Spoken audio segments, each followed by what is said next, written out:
We wanted to start this episode by talking about the legend of the phoenix. The ancient Greeks and Egyptians described the same thing. It's a mythical bird. They saw it as a symbol of rebirth and renewal. And they're so rare, only one would live at a time. So what would happen is when that phoenix time was up, it would build a nest and set itself on fire. And then from those ashes, a new phoenix would be reborn. As this story unfolds, take a look at it through the lens of the legend of this phoenix. What you're going to hear is a story about us moving up from Santa Barbara back home, finishing our hero's journey, and then trying to build this nest. We eventually find ourselves in a similar struggle of working full-time jobs while trying to follow our dream, and come to the realization that we're going to have to set fire to this nest to let a new creature rise up.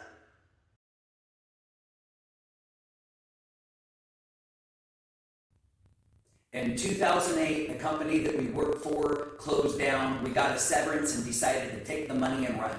And we packed up all of our worldly possessions and our cats and moved up to Oregon with a new concept of a martial arts school in mind. One of the big pieces of this new concept had to do with our training to black belt and high levels of training beyond that, and how that had shattered our illusion of the black belt. So here's the illusion of the black belt, is that somebody who has a black belt can very confidently handle themselves in pretty much any kind of a fight. Well, I'm just going to give you guys a little bit of a spoiler alert. We're going to talk about a few things that's going to shatter that illusion for you. We might get a few hate messages in the comment down below. I totally get it. Feel free to share your point of view on this. But not everybody judges being a black belt the same. I'm going to start breaking this illusion by talking about my first experience of testing for a black belt. I was really excited about this testing because I've been doing Tai Chi for years. Mike McDonald recognized me as a black belt already, but there was a piece of me that was thinking the world around me didn't recognize me as a black belt unless I had that certificate. Now, when I was testing for my first degree, there was another guy there who was testing for his second degree. And I was excited to see this too because I knew a second degree had to have a lot more skill than a first degree. Now, during the testing, there was pieces he was forgetting. His forms didn't have much confidence, but then it came down to doing some self-defenses, and he injured his partner, which is what happened to be a younger kid who was also testing for his black belt. That kid could no longer complete his testing. However, that second degree was allowed to continue his test even though he injured his partner. One of the keys of being a good martial artist is to protect your partner and not injure them. So that was a little bit of disappointment in that testing, but overall I was really excited about that test. But then I didn't get my certificate right away. I paid something like $150, $200 for this testing, and time went on, and I was bugging the master that I tested through. It wasn't Mike McDonald, it was his teacher. And where's this certificate? Oh, it's coming, it's coming. Well, he didn't put it in a timely manner, so I didn't get my certificate until a year after I had tested. I should have already been testing for my second degree. But also, it wasn't even the system that I was training in. I had trained in the International Taekwondo Federation, which happens to be a very self-defense oriented form of Taekwondo. My certificate was for World Taekwondo Federation. Totally different forms, and also had to do more with sport sparring, not so much with self-defense. So when I got this certificate, I was really kind of disappointed because then I'm going, well, does my black belt mean anything? I don't know these forms. That was the first time a red flag went up in both of our heads about a formal federation. Does the federation really mean anything? Does certification really prove that you're a black belt? Another thing that shattered this illusion was our experience in competitions. Our very first one we did was the American Black Belt Championships. And there was a competitor there getting ready to do sparring, didn't have a corner, so he'd asked Mike McDonald and our friend Gail to corner for him. And he had divulged to them at this point that he had just watched Bruce Lee movies and read his book, and so gave himself the black belt.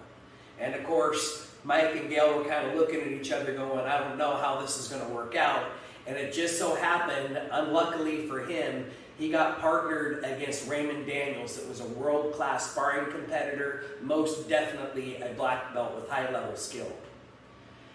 So Raymond Daniels, not knowing who this guy was, very quickly figured out that he didn't really know what he was doing as the match was starting. He was hitting him with techniques he really shouldn't have been hitting him with. The guy wasn't really defending himself well. At one point, Raymond Daniels decides to do a cartwheel and kick him with the cartwheel. And at that point, Mike and Gail threw the towel in and ended the match because obviously that guy had no business being in that ring with him. From there, we went to the World Championships, and you would expect World Championships, you're going to see the best of the best in this competition, which we did see a lot of really high-level skill there.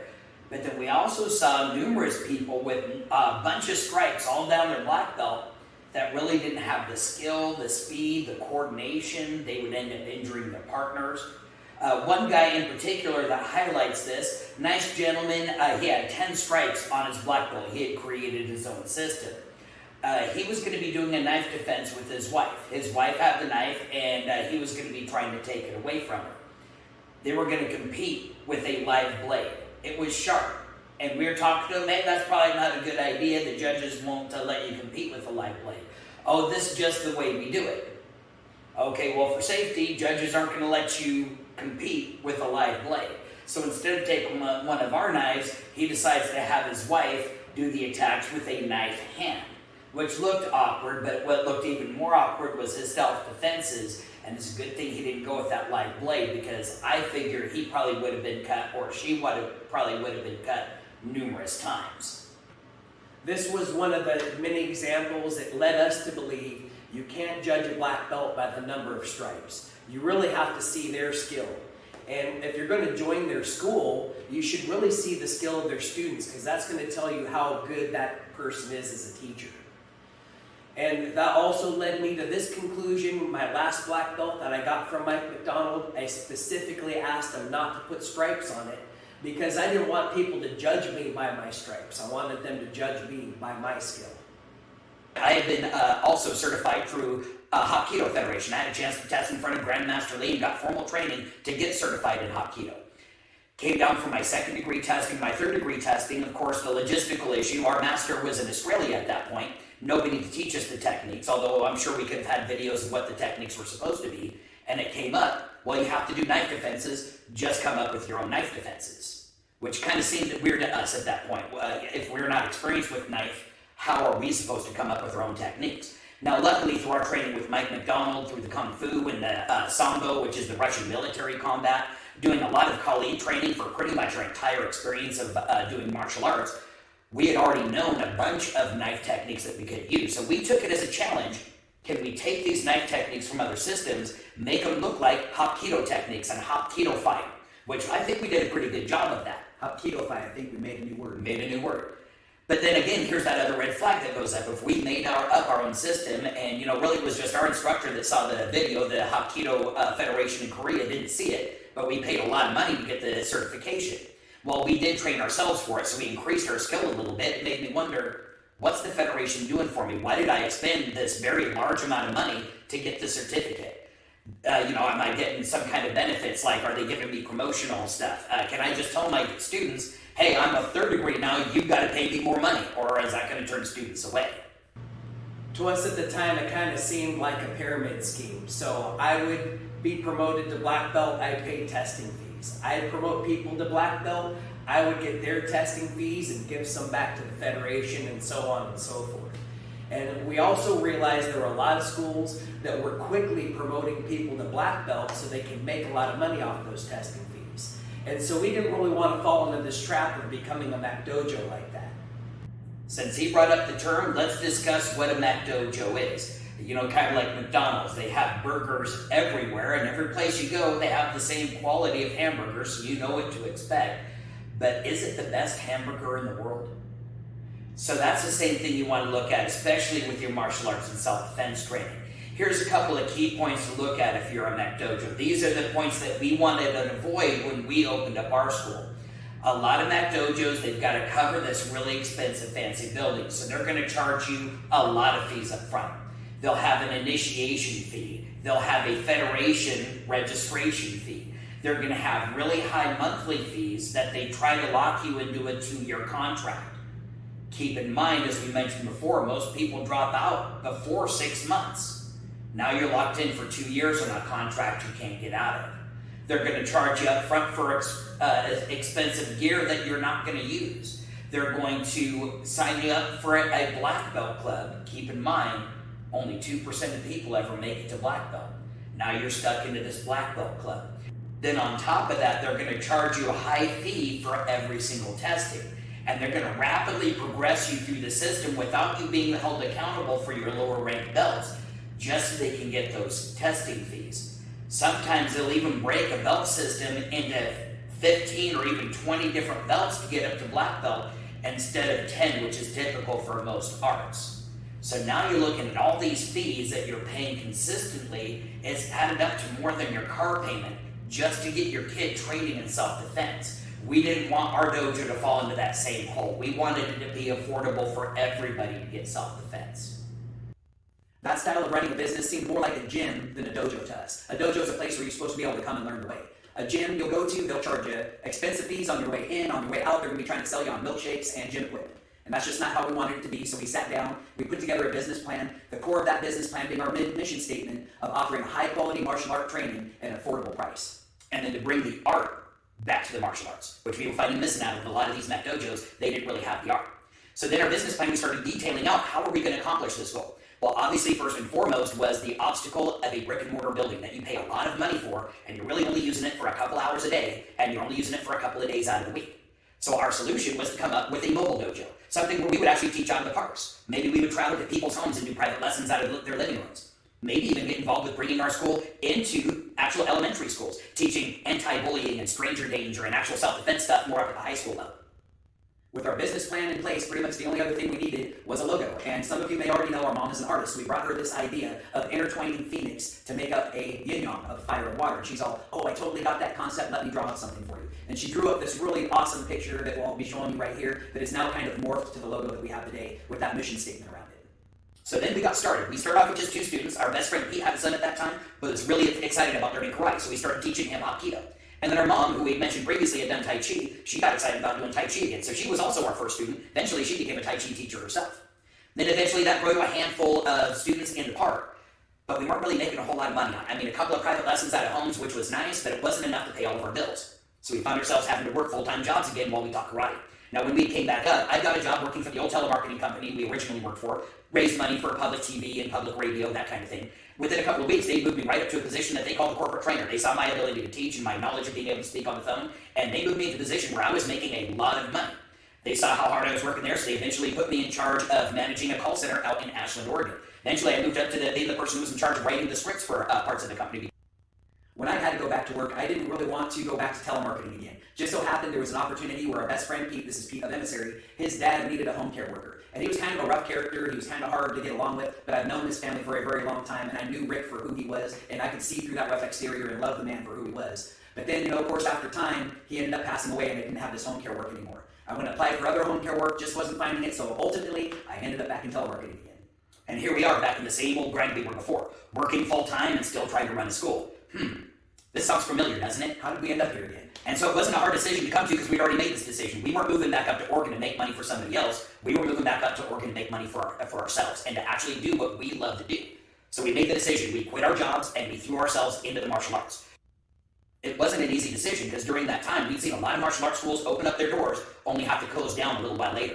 Not a really good economy around this area, and there's a lot of dojos. It's very saturated in martial arts. So we had a little bit of confidence because we knew we had a strong business plan where we didn't have a lot of overhead, but we were just left wondering, is there enough money left in the valley for us to get a piece of the pie as well? And we were just barely not making enough out of our dojo to afford to live on. So it was very risky, not making a whole lot of money and then having to quit our job. But again, experience is your best teacher. We're looking back in our past and seeing how we went through things. So we just kept our eye on the goal. We know if we kept our eye on the goal, kept working towards it, we'd eventually accomplish it. And then God would send his angels to let us know we were on the right path. One of the very first angels we ran into was this young lady, Sarah Richardson. She wanted to test for a second-degree black belt in Taekwondo, and he was the only guy in the valley that had a Cookie One certified Taekwondo black belt. You know, after meeting her, she starts talking to us about, hey, I want you guys to meet my master. She introduces us to Grandmaster Bueno, who just so happened to be the guy that brought Kali to our friend's jiu-jitsu school and was the initial inspiration for our Kali training. Now we're training with this guy. We're getting very high level of Kali training, which we thought was awesome. Through that training, we met another gentleman, Dave Pritchett, really nice guy, high-level karate black belt, and he said, you know, I like your guys' karate. I teach in this place in Eagle Point called The Grange. I only teach there a couple of days a week. You guys should open a school where I teach. Now, if you guys don't know much about martial arts teachers, a lot of martial arts teachers have a huge ego. They would not want to teach in the same place as somebody else. We've run into this before. There's a lot of that butting of heads that come into play. But David Pritchett, he's an open-minded guy. He knew we weren't going to try to scalp his students. He wasn't going to try to scalp our students. It was an awesome experience, and that's what got started out here at Eagle Point. The biggest advantage of the Eagle Point Grange where we opened the school was the fact that we only had to pay for the hours that we used it instead of paying this huge monthly fee for time that we weren't even there. And now we had a dojo where we had roof and heat for our students, which was now our second dojo. We had one running here at Eagle Point, while we were also in Medford running classes out of the parks. And it was just getting to be wintertime, and boy was it getting cold. You'd be at the end of the class and you'd barely be able to feel your fingers. And we were looking at each other going, we have to do something for our students here in Medford, similar to Eagle Point. And at that time, our pastor of our church, Pastor Rex, had approached us about teaching out of one of the rooms in the building that we had just moved into. Big building, bunch of vacant rooms, and he said that we could use that for our Medford students, and again, we'd only be paying for the hours that we're using it. So that still allowed us to make a profit, and at the same time, bring our students out of that cold park into a nice warm church and start teaching. And I gotta say, some of these kids were probably kids who would never be brought to a church, and now they are being brought to a church through our program. There was a lady there who worked at a local school, a charter school called Kids Unlimited. She ran the food program there, and she knew us, and she loved the program that we taught there, and she says to us, Kids Unlimited is starting an after-school program. They're looking teachers that would teach an enriching program. I thought of you two. You guys need to come down and meet the person in charge. We met that person in charge, and I tell you, she fell in love with us, but she wanted to see our skill of teaching. So she said, you know what, come in tomorrow. I'm going to have you guys go through a class with every single student here. So what happened was kind of like speed dating, where 30 minutes at a time, we had large groups of students starting from their first grade to their second grade to their third grade, one right after another. We had 30 minutes to catch their attention and show this principal of the school that we were going to be able to teach it the right way. Now this was kind of a scary experience. At one time exciting, because now here was a part of our first dream of running the martial arts school was getting into the public schools. So this was this opening door. But again, here's all these kids that we've never met before, 30 of them at a time, and boy, let me tell you, does that make you nervous. But one of the things, God reached out to us, and he said this is the place that we needed to be, because during that time, there was a little girl that came up to me, and she had this little red book in her hand, and she said, is there a place that I could put this to keep it safe? And I looked down at that book, and there's only 2 words on the front that said Holy Bible. And right there I knew God was telling me, I have you where I need you. Kids Unlimited quickly recognized the value of our program. They were not only seeing an increase in discipline and skill level during our class, but it was also carrying over into their classroom with their teachers. They were so excited by the results that they invited us to join in their Medford after-school program. And they started cycling us 6 weeks at a time between every single elementary school in the Medford School District. What this translates to over the 7 years or so that we've been at Kids Unlimited is literally having influence over hundreds, if not thousands of students. And I'm not exaggerating that number. Back when we opened Rising Phoenix Martial Arts and we had our handful of kids in the park, if you would have asked me if I would be able to influence thousands of kids, I probably would have laughed and said, you know, we might get lucky and influence 100 or maybe a couple hundred kids. But I am not exaggerating. Between all the kids that cycle in and out of each and every one of these schools, we walk around downtown Medford and we're like minor celebrities. These random kids running up to us wanting to give us hugs because they were so excited about the program they did with us. And with that, we were now finally starting to make enough money to pay ourselves full-time wage for only working a few hours a day. And we knew that this was the plan that we had made. However, we had our eyes open that it was not the plan that we had made. It was the plan that God had made. He set us on this path. And we knew right at that point also that it had nothing to do with our timing, that it was God's timing. And that as long as we trusted in Him and we stayed on His path, that He would always be leading us in the right direction. And if you follow God's plan, there's going to be things that open up for you that you hadn't even planned on, because we are just mortals down here looking at the planet from a very close view. You know, we've been working at Kids Unlimited for a while, and they're not just an elementary school. They started as a sports program for kids, specifically basketball. And we're walking in the building during basketball season and seeing all these basketball tournaments that they're hosting right there at the school. Now, I tell you, a basketball tournament is not that far of a shot off from being a karate tournament. And we've still been doing tournaments with our Rising Phoenix Martial Art Dojo. One that we did here all the time with Chuck Wright. If you don't know who Chuck Wright is, he's the stunt double for Chuck Norris. He's the one that did all of Chuck Norris's moves in Walker, Texas Ranger. Really cool guy with a really big school, and he'd hold a tournament twice a year.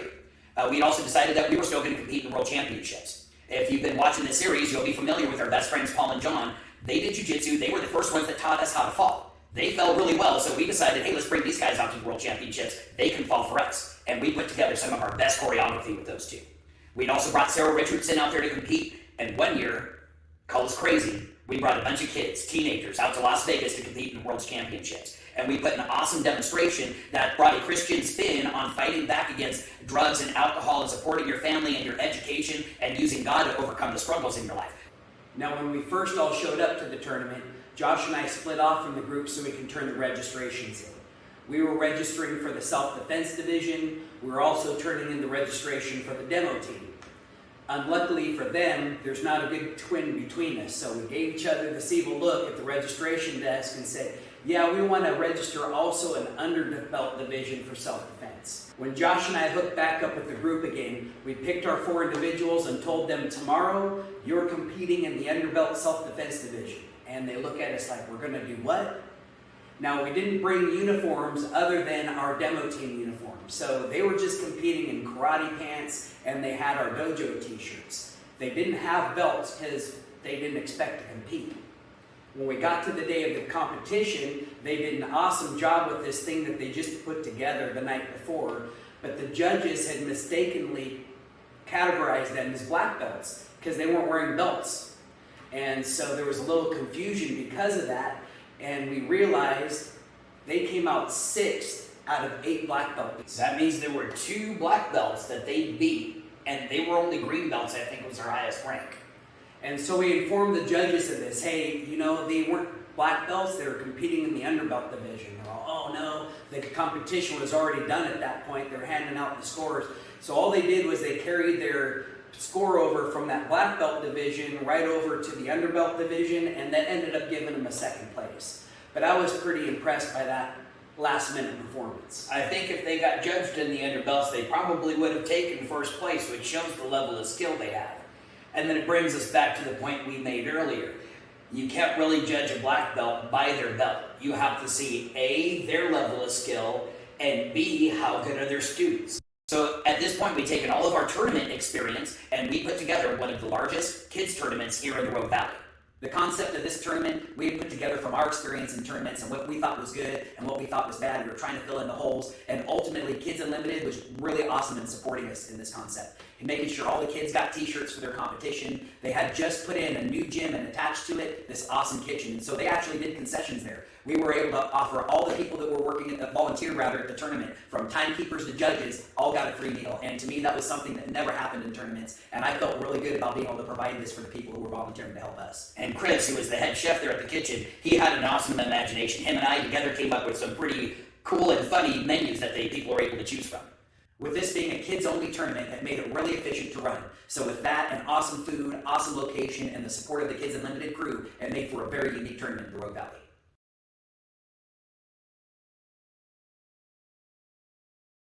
One of the obstacles we both had to overcome was divorce, and that can be a very crushing experience. My wife at the time was wanting to quit her job, and I had been working home care work and teaching martial arts, but we hadn't been making a lot of money at that. And she wanted me to take on another job, quit teaching at the dojo because she didn't see it as a moneymaker, just so that she could quit her job. And there was a lot of pressure on that. And I knew, though, that my passion was where these students were, and I could make it work. Ultimately, I couldn't save the marriage. I really wanted to save the marriage, and I prayed to God to save it, but He didn't. And afterwards, I was thinking, well, God, where are you? If you won't save my marriage, we made a promise to you about this. The things that kept me going through that, of course, were my family, my students who were really awesome, showed me love every day, and of course, my church. They're very supportive of me through this. And then about a year later, God revealed to me again, hey, Jeremy, it's my plan, not your plan. My timing, not your timing. And He brought Heather into my life. And it was just an awesome experience. This woman loves me, and I love her. And during this time, when I was so stressed with having to work and teach classes, instead of pushing me to quit teaching, she had encouraged me to quit my job so I could focus on my school, knowing it wasn't quite making all the bills the way that it was now, but she also trusted God's plan, and she trusted my ability, and therefore she encouraged me to take that path that ultimately led me to where I am now.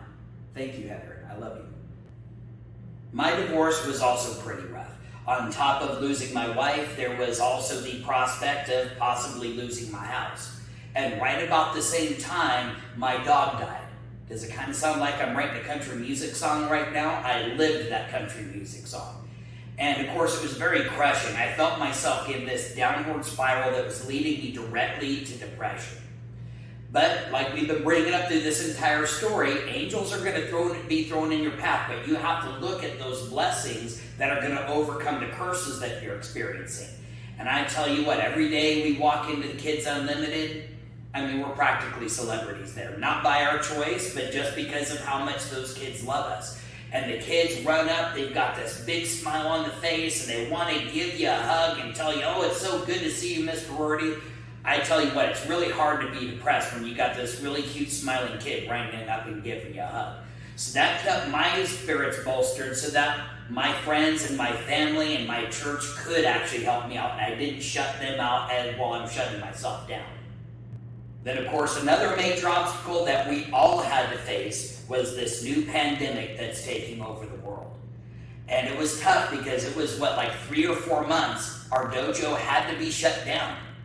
We couldn't teach. We couldn't even teach at parks. Everybody was afraid and they were all hiding at home.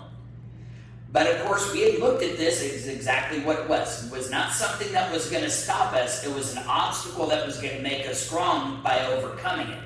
And that's when we opened up this YouTube channel and we started taking all of our knowledge and putting it on video. That certainly kept us busy and is still keeping us busy today. One of the things we were concerned about is with being shut down for 3 to 4 months, that's a lot of time for your students to get out of the habit of training martial arts. That's a lot of time for people to lose their passion about what they were doing when they had a lot of momentum running. So our primary concern was, when this lifts, are we going to be able to reopen our school, and will we still have students show up? Of course, we trusted in God, we trusted in our plans, so we just did it. We opened up our school, all of our students came back. It was amazing. They all were really excited about getting back together as brothers and sisters, getting their heart pumping and getting into exercising after being shut into the houses for so long. As a matter of fact, Kids Unlimited, they reopened after the pandemic, but they were limited on how many enrichment teachers they had. So we all of a sudden got double duty and we were getting double pay, and it was almost like, once we reopened after COVID, our dojo was bolstered higher than it was before COVID. So again, if you look back on the trials in your life, even the trial you're facing right now, that trial could be a blessing that's going to make you stronger at the end of it.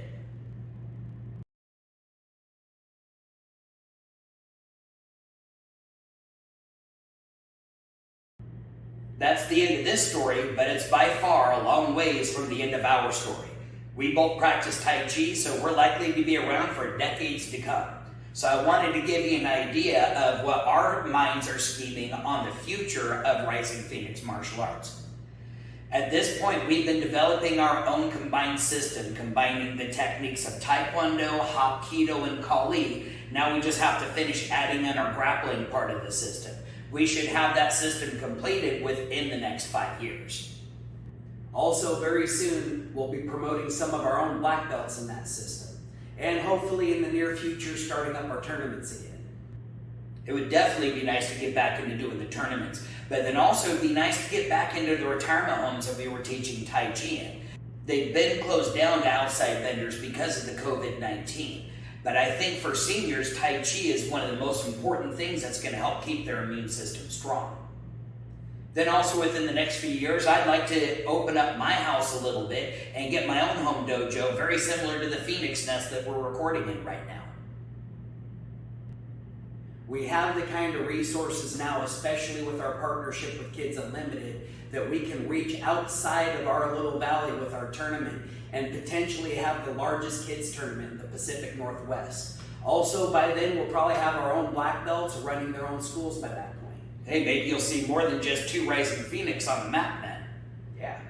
Then on top of that, we'd like to develop our own federation, a federation that does more than just give out certificates for money. Something that gives benefits, like offering the person registered discounted martial arts insurance for their dojo. Maybe it provides them some kind of resources for education so that they can teach their art better.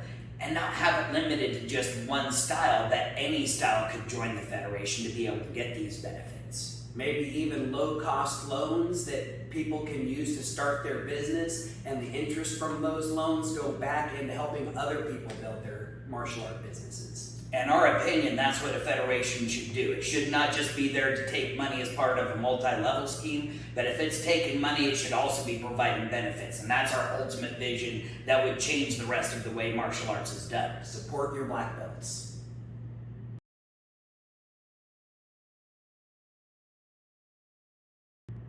If you look around, there's a lot of stories about twins in the media. Especially intriguing are those about twins that have been separated at birth. You'll hear things like they name their dogs the same name, their children the same name, married spouses of the same name. Now, we weren't separated at birth. We've been together our whole life, but somehow, through random happenstance, our first wives both had the same exact name. Same first name, same middle name, and eventually the same last name. Isn't that kind of strange? So what that tells me is, hey, if there's any single Heathers out there watching this video right now, hit me up in the comments down below. I'm into hiking, camping, sunset walks on the beach, and kicking people in the head. The Rogue Valley is a small community, and my brother and I would frequent the same restaurants, oftentimes not together, we'd be going there with our wives. One time I walked into one of these restaurants by myself, and one of the guys there stopped and asked me, "Man, are you some kind of player? Every time I see you come in here, it seems like you're with a different girl." Well, what he didn't realize is that he was seeing him with his first wife, me with my first wife, and eventually him with his second wife. He was saying it jokingly, thinking maybe I had a couple of sisters, but then thought it was very funny when he found out it was just two of us coming in with different girls. Another similar incident, Josh and I were meeting up at a dinner convention with our wives. When Heather and I had walked in, we thought it was weird because a couple walked past us in the hallway and they're giving me a funny look. They kind of took a double take. And then when I got in, I realized, Josh was already here. They just thought they saw me walk in with another woman.